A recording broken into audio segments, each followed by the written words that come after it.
Deep down in the ocean, a treasure is sleeping. It is full of metals that we need desperately.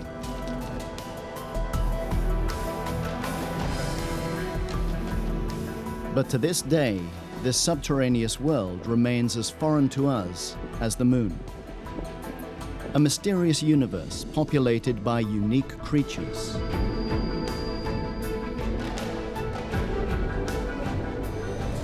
And yet, the industrialization of the deep sea is imminent.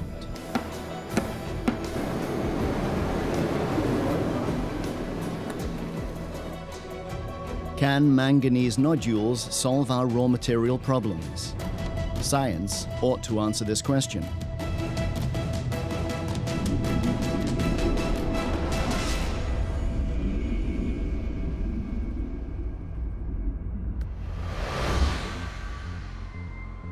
It's the year 2077. What once seemed like a futuristic dream is now a reality. Flying cars, unlimited communication, and mobility.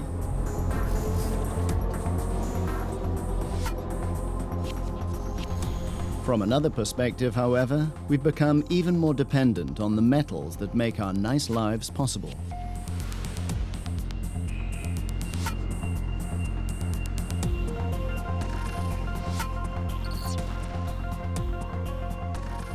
The middle of the Pacific.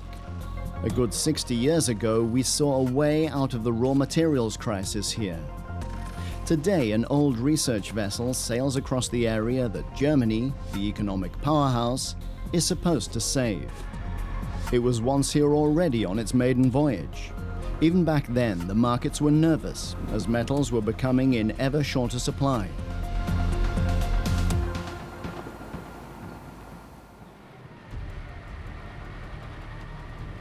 "60 years prior, the MS Sonne was the pride of German ocean research. The new research vessel from the Kiel Center for Oceanic Research, GeoMar, is on the verge of its very first exploratory trip, which is set to take several months.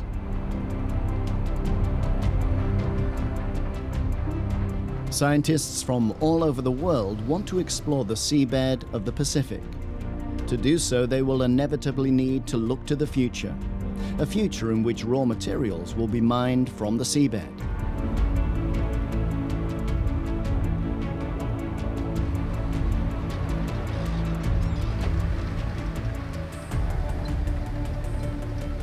What will happen to this untouched part of the Earth when people start to intrude here?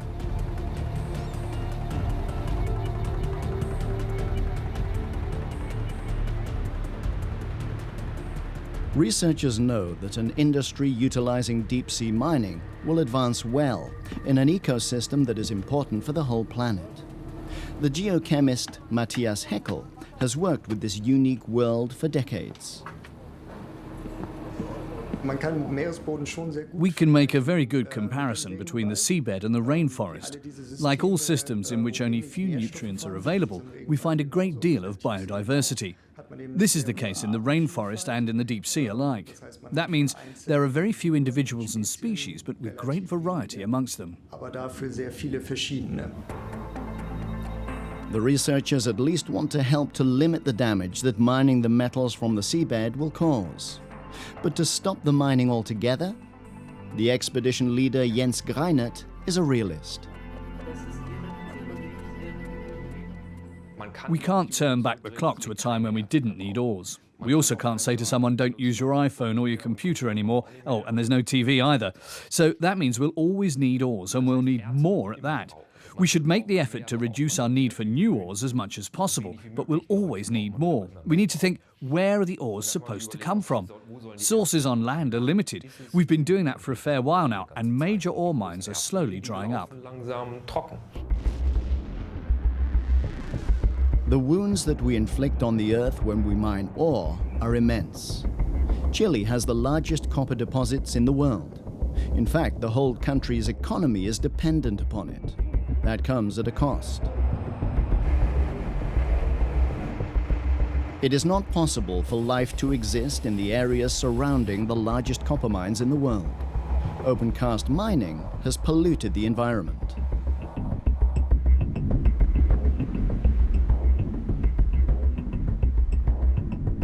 What's more, just a few states are responsible for mining many ores. For example, China, which has a virtual monopoly on the rare earth metals that are vital for computers and mobile phones. Prices soared beyond measure when, in 2009, the emerging Chinese economy decided to no longer sell rare earth metals to other countries. Rare earth metals: copper, nickel, cobalt, and chrome. Without these non-ferrous metals, our entire modern technology world would collapse. They're found in every electrical device. We can no longer imagine our lives without them. What's the solution? Preaching on cutting down our consumption and making the smartphone generation responsible is just too short-sighted.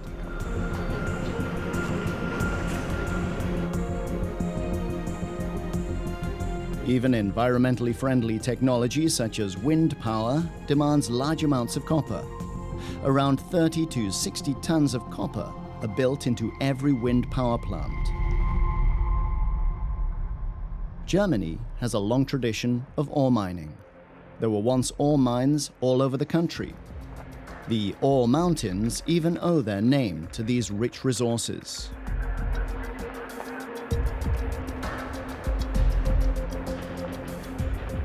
Ores were mined in Germany up until the 1970s, and even until after the fall of the Berlin Wall in East Germany. The country was, to a large extent, independent from foreign imports.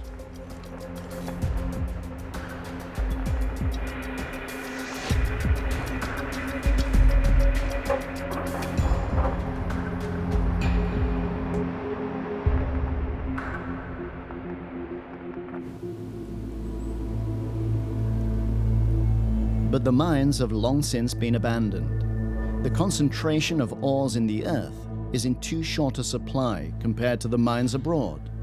Only ruins, traditions, and memorials are left as reminders of the mines.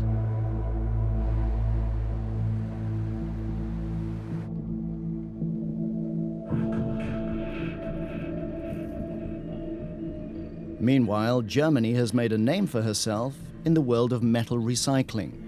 The largest copper recycling plant in the world is in Hamburg.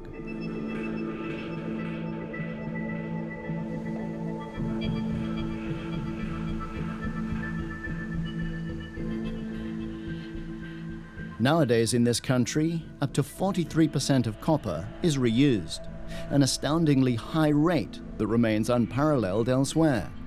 The metal can be recycled without its quality diminishing. The problem, however, is recycling alone is not enough, if the hum of the economy is to continue at least. Things can only be recycled that have already been used and have reached the end of their lifespan. Copper from mobile phones and electronic devices tends to land in the melting plant only after around 2 to 10 years. Larger amounts of copper, for example from house building, tend to only be recycled after over around 30 years of use. However, copper usage in the EU continues to increase each year. Economists see that as a good sign. They even speak about Dr. Copper, who is a sign of stable economic growth. On the other hand, it means, as long as production does not go down drastically, more and more copper will need to be mined. The ore from recycling can never be enough. Today, the price of copper is subject to strong fluctuations caused by speculation. An alternative? The nodules in the deep sea. What do they contain and what's the cost? Deep sea research explains how economics and ecology can be compatible. If we're to mine the deep sea, it needs to be done as responsibly as possible. And to do that, we need to conduct environmental research. Because if we don't understand it fully, we can't mine in an ecologically sound way. And what's more, scientists are more suited to the task than those who want to mine the nodules, because their primary goal is to mine, even if they say that they'll take a little care of the environment. Our primary interest is to understand the environment. Interesse ist, die Umwelt zu verstehen.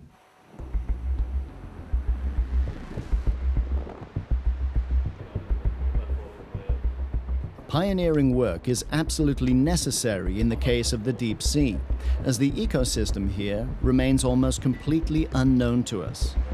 Researchers first want to find out about the life that inhabits the fields of manganese nodules on the expedition. The metal and sand nodules have already been lying here for millions of years.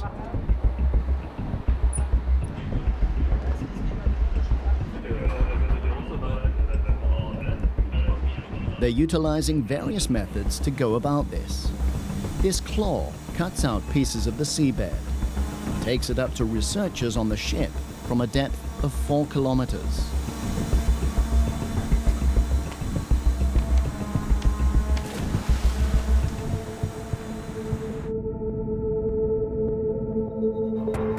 There are manganese nodules in all of the oceans, but only in the Pacific, in the so-called manganese nodule belt, do they reach such a high density that industrial mining really makes sense.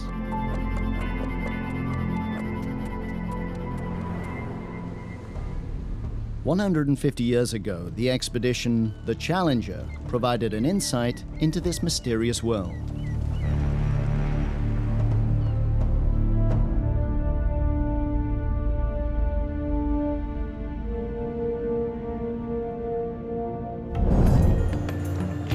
A good 20 years later, the first German deep-sea expedition followed, with Valdivia.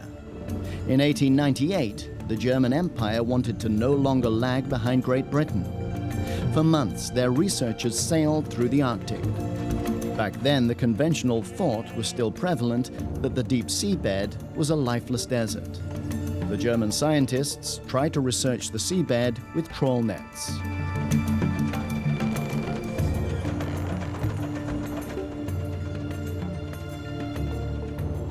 As the first nets were lifted, there was great surprise.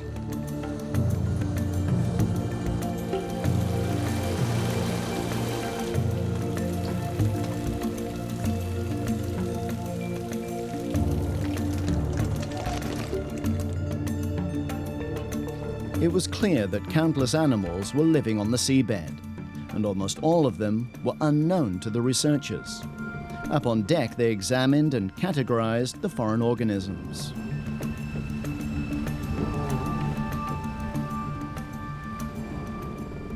They brought home countless specimens and detailed illustrations with them.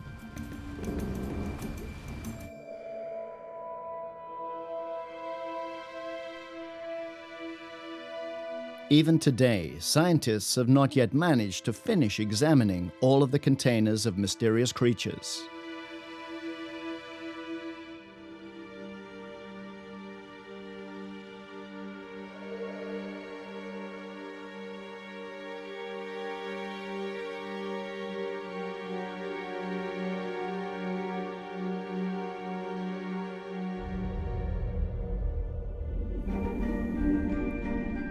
Unlike their colleagues in past centuries, modern sea researchers are now able to observe animals on the ocean floor in their element.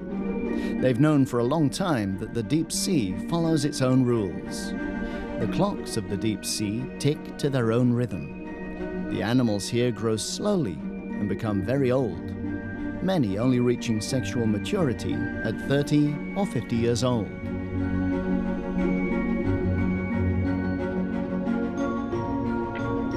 The manganese nodule evolves in this mysterious world. It always needs a core. Many modules contain shark teeth. Metals dissolved in the water slowly accumulate around the core, a process that takes millions of years until finally a fist-sized nodule has formed.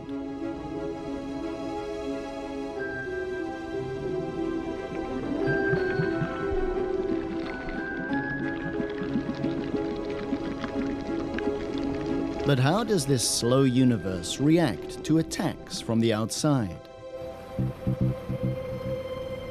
Sea biologists asked this question in the 1980s. Even then, intensive debate surrounded manganese nodule mining. In order to imitate a disruption similar to that of mining, they lowered a plowing harrow down into the deep and pulled it across the seabed, 78 times in total. 7 years later, in 1996, they found the same spot in order to check the test area. The marks left were still visible.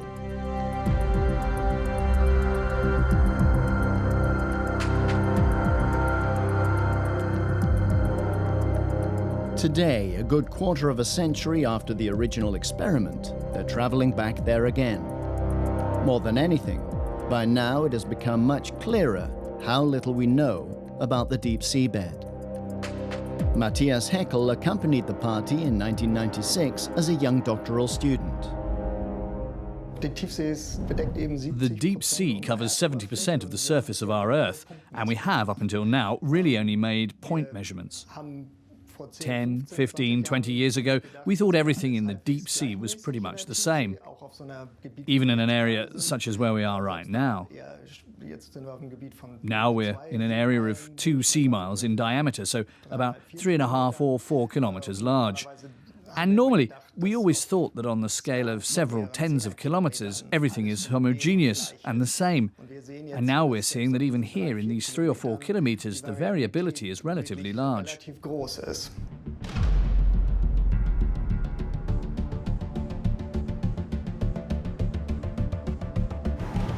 The claw will show how much of the variety is still present. If it has brought a piece of the seabed as planned, it will deliver valuable findings.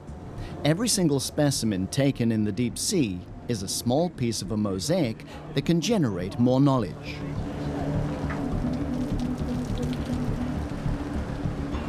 A lucky turn.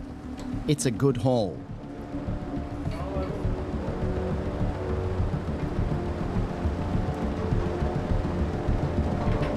The sea biologists carefully retrieve the sediment and nodules. Every single sample will be examined immediately on deck and later analyzed further on land. Because such an expedition guzzles a lot of money, work is continuously done on the Sonne around the clock. Researchers from all over the world share the layers out and use every single minute. Slowly, the sediment releases its treasure. The manganese nodules are measured and weighed. From an economical perspective, it's true to say, the bigger, the more valuable. Large nodules are easier to mine. They required millions of years to grow to that size.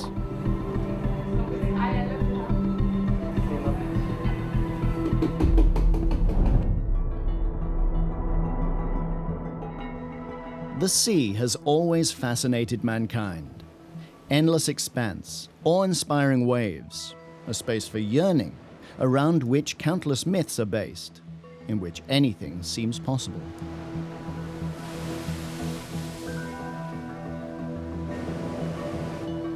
The elemental power of the ocean instills fear in us. Yet at the same time, we've always wanted to conquer the oceans. They also promise us great gains.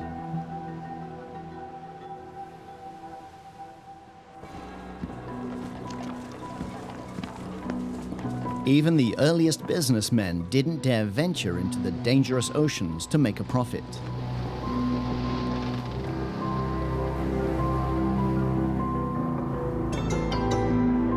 Later, with better ships, the exploitation of the ocean progressed more and more. In its early days, whaling was lethally dangerous for sailors, but the work was good money. Valuable whale fat was required for candles, cosmetics, and many other uses. The extinction of the whale was only prevented by the realization that crude oil could be used as a replacement for whale fat. Nowadays, fish stocks are in similar danger to the whale. Not a single fish can escape the trawl nets that are now dragged across the seabed. Many species are threatened by extinction.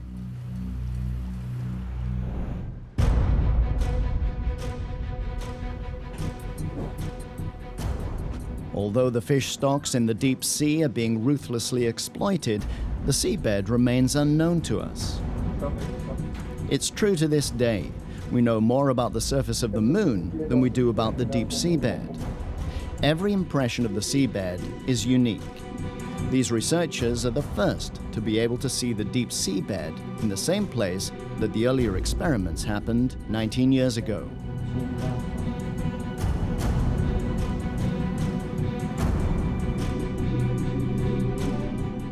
In almost 2 decades, technology has moved forward exponentially.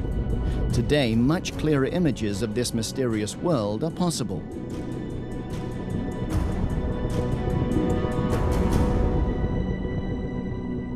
When we take a TV camera across the seabed and we see the image live, we're the first in the history of humanity to have seen this part of the Earth. Time and again. Even now, I'm getting goosebumps. New every time. For me, that's spectacular. Extracting manganese nodules once seemed within reach, at a time that was characterized by a similarly pioneering spirit. In the 1960s and 70s, people believed nothing was impossible. Man had succeeded in reaching the moon and even standing on its surface. There you go.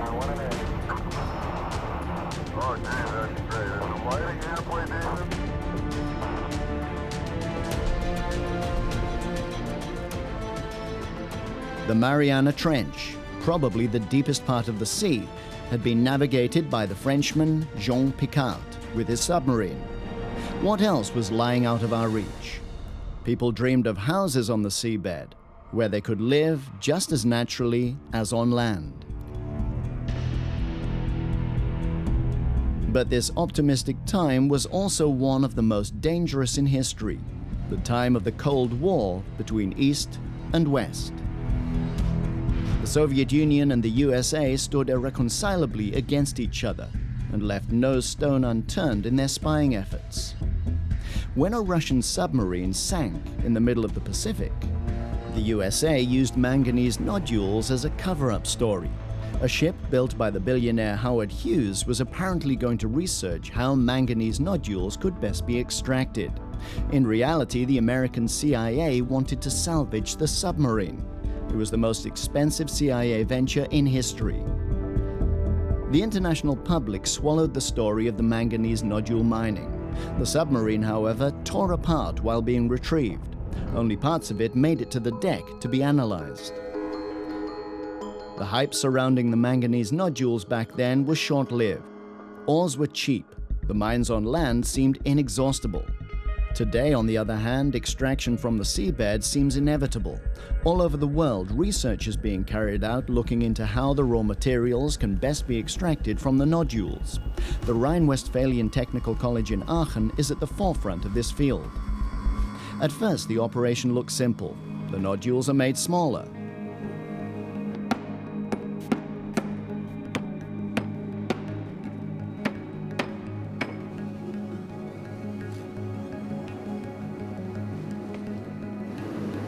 And melted at a high temperature. A large problem is the low concentration of ores. More than 90% of the manganese nodules consist of sand and manganese.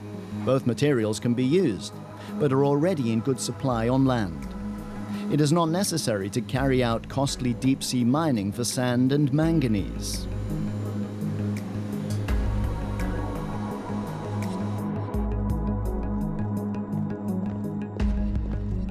In addition, iron and non-ferrous metals come out of the smelter together in metal clumps and need to be separated with other processes. Very little non-ferrous metal for a large output of energy.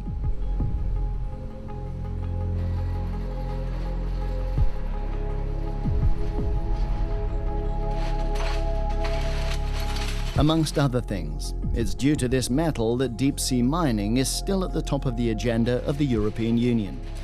Nickel. Countless products rely on nickel to be produced. Stainless steel, for example, like the kind produced by this company and exported across the whole world. The steel industry remains to this day a backbone of the German economy. Due to the increasing urbanization, its importance will continue to grow into the future, as we also need steel for building work.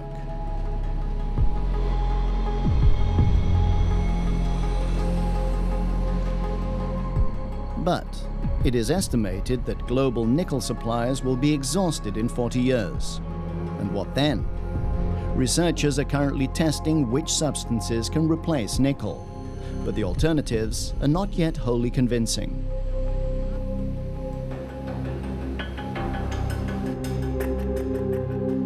Up until now, Germany has mostly imported nickel from Russia. The town Norilsk is Russia's center of nickel mining. Stalin built it purely for the mine workers. The extraction of ores has meanwhile completely destroyed the surrounding area. For strategic reasons, many countries are looking for an alternative to importing from Russia. For that reason, countless companies around the world are at the starting gates to begin with manganese nodule extraction over the coming years. They rely on the technical know-how from other projects. A Belgian company has already created artificial islands in many places around the world, using sand that has been pumped up from the seabed. If we believe the engineers, it doesn't make a big difference whether they extract sand or manganese nodules from the seabed. But is that true? With this so-called trencher, the Belgians lay cables and pipelines on the seabed. It practically presents a prototype for a manganese nodule collector, and in principle, it can be converted with just one tube. The market situation is clearly in the foreground for the Belgians too. Well, we have 5 metals in the polymetallic nodules. It's copper, it's nickel, molybdenum, cobalt, and manganese. But we see this as a nickel project. Nickel is the most important metal in our polymetallic nodules. The trencher is currently being deployed in depths of around 2,000 meters. It's been built especially for the high pressure underwater. Any sensitive electronic systems are hidden behind thick metal layers. The tank-like vehicle weighs 55 tons, and the collector is set to be even bigger. It's not difficult to imagine the havoc this would wreak on the seabed. Ecological impact is always important, and we from the DEME group are doing our utmost to reduce our impact. And we have to also consider that we need those metals coming from somewhere. So terrestrial mining also has an impact, so we will do our best to prove that seabed mining impact is less than terrestrial mining. A tube instead of a claw, a third larger, equipped with yet more robust chains. And the collector is complete, though it would be moving through waters twice as deep.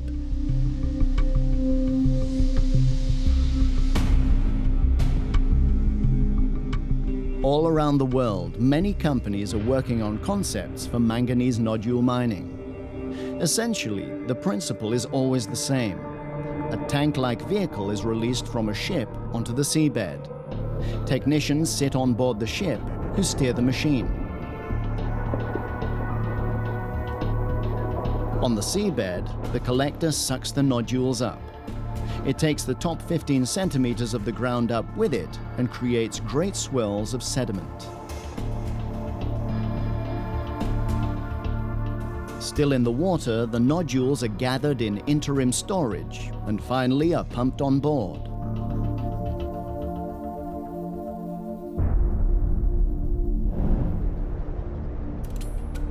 During the extraction, the sediment on the ground, which normally hardly moves at all, drifts through the water, only settles back down very slowly. The researchers on the Sonne are investigating what kind of effects that will have. A diving robot takes on the role of the collector underwater. It is lowered down firmly on the seabed using a remote control in order to imitate the damage caused by mining the nodules.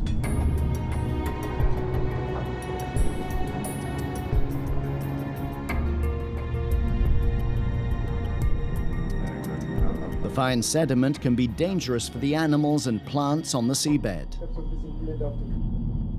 There are in some parts reduced metals and sediments inside, which then consume oxygen in the lower water column close to the ground and then also release these metals. In the manganese nodules and sediments around them, there are some toxic metals such as copper, nickel, cobalt, rare earth metals, which have a toxic effect.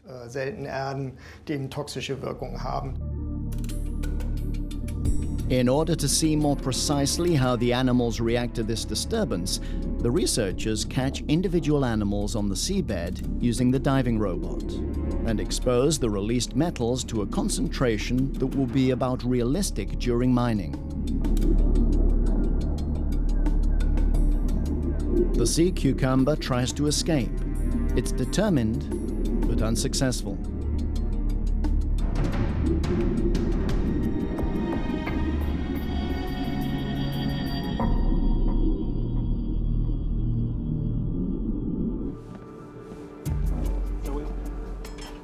The marine biologist Pedro Martinez wants to understand which and how many animals live here in the manganese nodule fields. The so-called multicorer is meant to cut out samples from the sediment. Pedro Martinez is looking at the question of how the animals deal with being disturbed. As here in this very area, the animal world was disturbed by his colleagues 26 years ago. Has it recovered?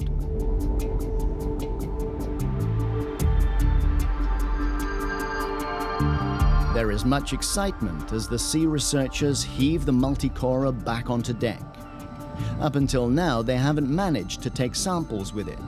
And without that, the marine biologists cannot carry out any examinations.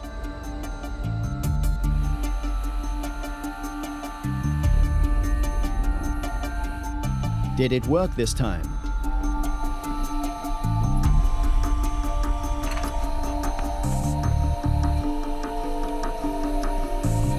The researchers have to accept another disappointment. No sediment has gathered in the pipes, only water.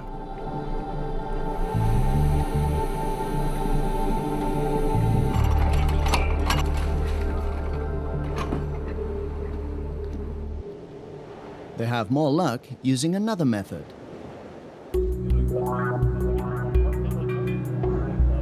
Countless animals have landed in a trap on the seabed. The work begins immediately.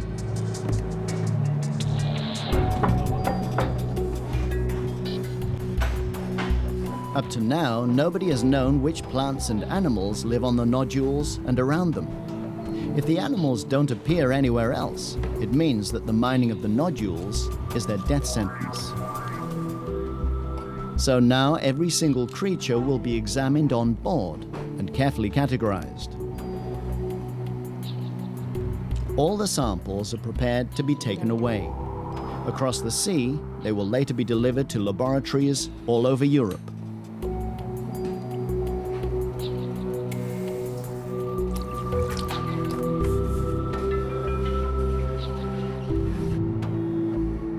Treasure chest of samples, comparable to the first German deep-sea expedition, and years of work for many biologists.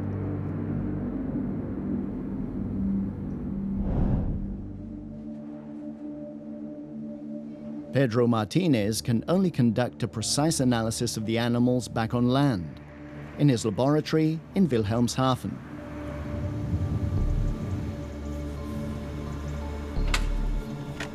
It took weeks until the containers finally arrived.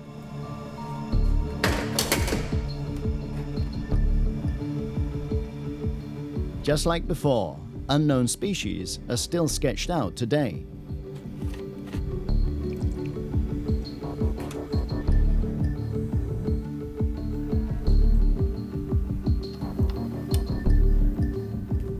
For Martinez, it is certain that every single one of the tiny unknown animals could play an important role. Ecosystems are, after all, extremely complex.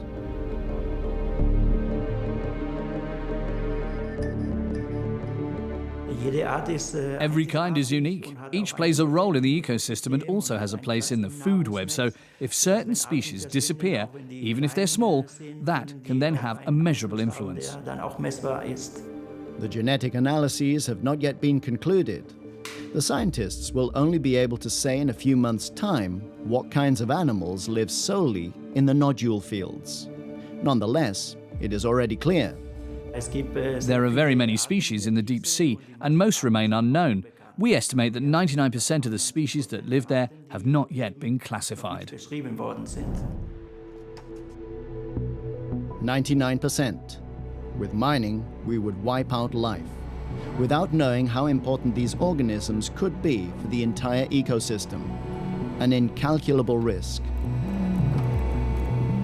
26 years ago, colleagues of the current research crew left tracks on the seabed. Today, the scientists will find out if they're still visible. Tracks in mud. After 26 years? In the deep sea, this is not as absurd as it seems. This autonomous underwater vehicle, known as an AUV, is meant to clarify if this is true. It will take thousands of photos of the seabed to do so.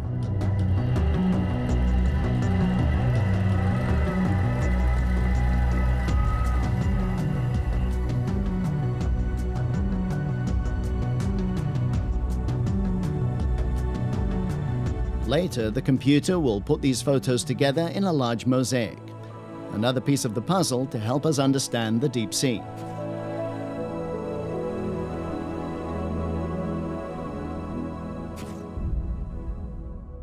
The staff on board, the biologists and geochemists, also want to see what has changed biologically in 26 years, or what has changed geochemically. And then we want to use that to make a statement on how quickly the deep sea would regenerate after mining has taken place, and how intensive the damage would be at all. The images will answer these big questions. Will these tracks still be visible?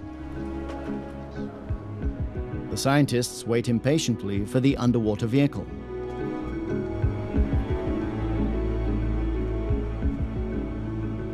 The expedition has brought one surprise after another. Experts had all presumed the seabed was even. However, in fact, the researchers on the Sonne have discovered it's full of hills and valleys. These will complicate mining the nodules.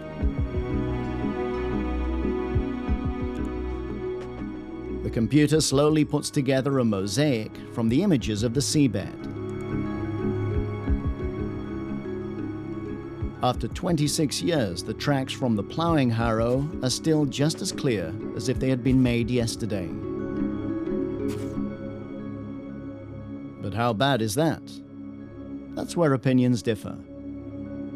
There are also investigations in shallow waters at the shelf where icebergs really plough through the seabed. They leave iceberg plough marks which are considerably larger than the small scratches that we make. They create a relief in the seabed, sometimes of several tens of meters in height difference, and life blossoms there. But will it be like that in the deep sea? The researchers want to take a ground sample from the place the ploughing harrow swelled up sediment 26 years ago. This will give them an idea of whether the seabed has changed or regenerated.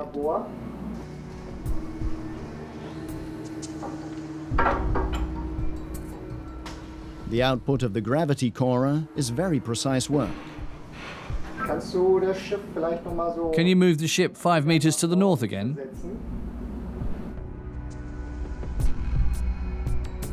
Finally, the right position has been found, and the gravity corer sinks 4 kilometers down.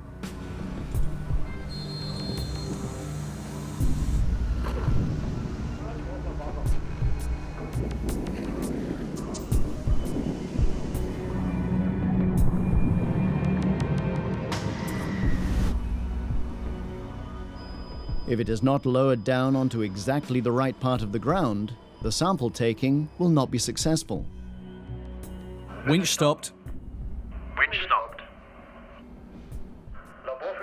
Ship is now in the right position. Lab bridge, okay, I'll be in touch. Generally, in manganese nodule mining, the upper 5 to 10 centimetres of the sedimentary soil are taken away or significantly damaged, which didn't happen as intensively with the ploughing harrow. That means that the fauna, or the animals that live in them, will die or be removed completely. The bacteria will be similarly affected. This means that this depletion of organic material, the consumption of nitrate and oxygen, will be reduced or will completely disappear. Nicht so in dem Maße oder ganz verschwunden sein. How big is the damage caused, and how far does it continue to the deeper layers of the seabed? Answers to this are to be found in a several meter-long sediment core from the seabed. Matthias Heckel is examining samples from various depths.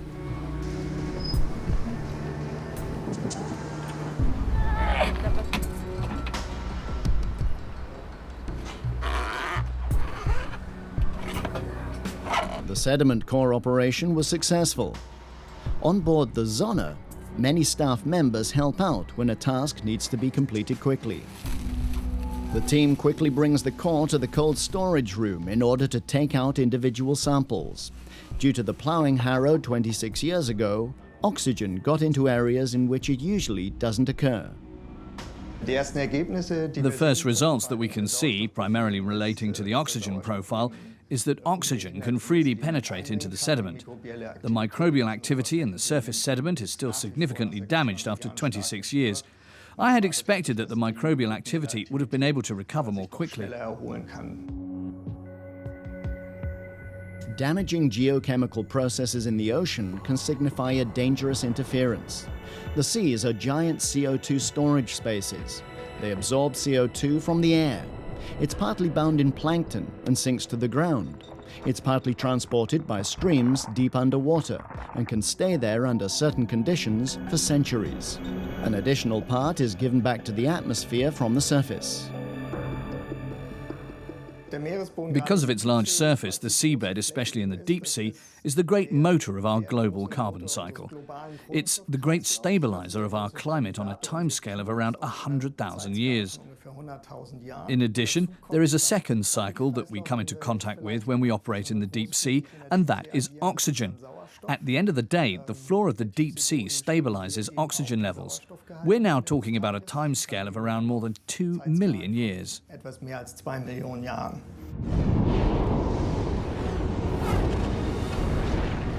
The seas are more than 4 billion years old. They emerged on a planet full of volcanoes. People are not able to overturn the elemental forces of the oceans in a day. As the first rains fell, they created the foundations for the oceans we have today, and thus made life on our planet possible. Processes that we set in motion today could have effects in thousands of years. Well, essentially, you can say that the experiment that was carried out here in 1989 provided the findings that when mining is carried out extensively, there is a lasting detrimental effect on the environment. And regarding the regulations that are now to be created by the international seabed authorities, it shows us very clearly that how much and how coherently areas are allowed to be mined must be somehow regulated. The industrialization of the seas is moving at an unstoppable pace. Aside from the territories of individual countries, the open ocean belongs in principle to nobody and to everybody. The International Seabed Authority was created in 1996 in order to protect the seabed. The researchers on the Sonne work in conflict between environmental protection, politics, and economics. The economics side is even on board with them, in the form of Johannes Post, the CEO of the Deep Sea Mining Alliance, a merger of businesses who want to promote deep sea mining. Even Post thinks that the Seabed Authority needs to take swift action. The mining regulations really need to be written and implemented over the course of the next 1 or 2 years. Because there are already companies around the world, and also countries, who want to start with initial tests imminently. So it must be clearly stated somewhere where exactly the regulated boundaries stand. The authority has its headquarters in Jamaica. It grants licenses for the manganese nodule belt. Companies are not able to apply for licenses, only countries are. Whoever is granted one is able to initially start exploring the area and later to mine the natural resources. This also applies to the tiny island state Nauru. The people in Nauru see deep-sea mining as a chance for economic prosperity. Consequently, the government agreed to an offer from the company Nautilus Minerals to apply collaboratively for a license to start exploring. None of the small, poor states were really very interested. Until then, large companies came and said, "You have the ability to get a license area. We'll organize everything for you and you'll be our sponsor state. And we will then manage the mining, including the exploration. You'll have no costs and you'll even be paid for your license." But does it work as simply as that? The islanders already once experienced sudden riches from natural resources and a subsequent crash. Not even 40 years ago, Nauru was one of the richest states in the world, so rich that the government didn't impose any tax. On average, every citizen owned 3 cars for 29 kilometers of tarmac road on the island. The wealth of Nauru's came from one single resource: phosphate. Since the year 2000, the resources have become almost completely exhausted. Nauru plunged almost overnight to the status of a developing country. Since then, the island has withdrawn from the contract with Nautilus and wants to extract manganese nodules independently. Will that bring renewed prosperity? The question is ultimately, how much really goes back to the population?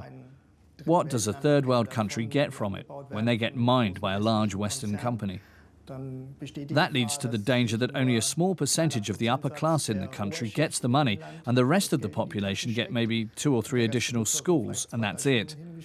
Jobs will certainly not be created in these countries because the positions needed demand highly specialized understanding of the deep-sea mining business, and these staff are just not available there. Die gebraucht werden in dem Tiefseebergbaubusiness dort gar nicht vorhanden sind. When filling the roles for the job, again, only the large industrialized states get a chance. Germany, France, Belgium, and other EU countries. Russia too. Yet it is questionable where these countries will process the nodules.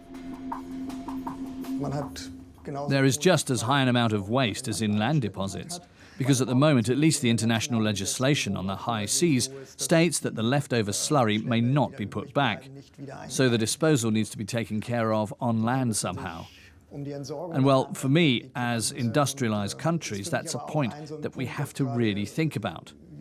Where we want to smelt these manganese nodules in the end.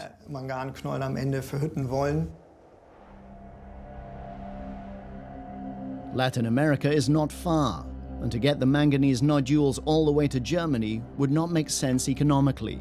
But none of the Latin American countries that come into question also have anywhere near the same environmental standards as the EU states. And the non-ferrous metals can be thoroughly poisonous for humans. Could countries like Germany make sure that the smelting of the nodules does not make people here ill and increase the misery? And that our prosperity and growth does not trigger an ecological crisis? In 2077, we'll know the answer. Presumably, those responsible would have chosen the easiest path. In this case, mining the nodules would have brought the industrialized countries non-ferrous metals for a few more decades, and would have given nothing to the people of Latin America. In 2077, the aging research ship, the Sonne, sails again in the manganese nodule belt. Now it is fully automated. The state of the seabed has surpassed even the worst fears of the researchers of the past. The diving robot meanders through the destroyed wasteland. At least, some animals have dared to return to the area after mining was given up. Even in 2077, we can't yet say how the damage to the ecosystem will affect the climate. Millions of years will go by until new manganese nodules form. They are by no means a renewable resource. Should they be mined anyway?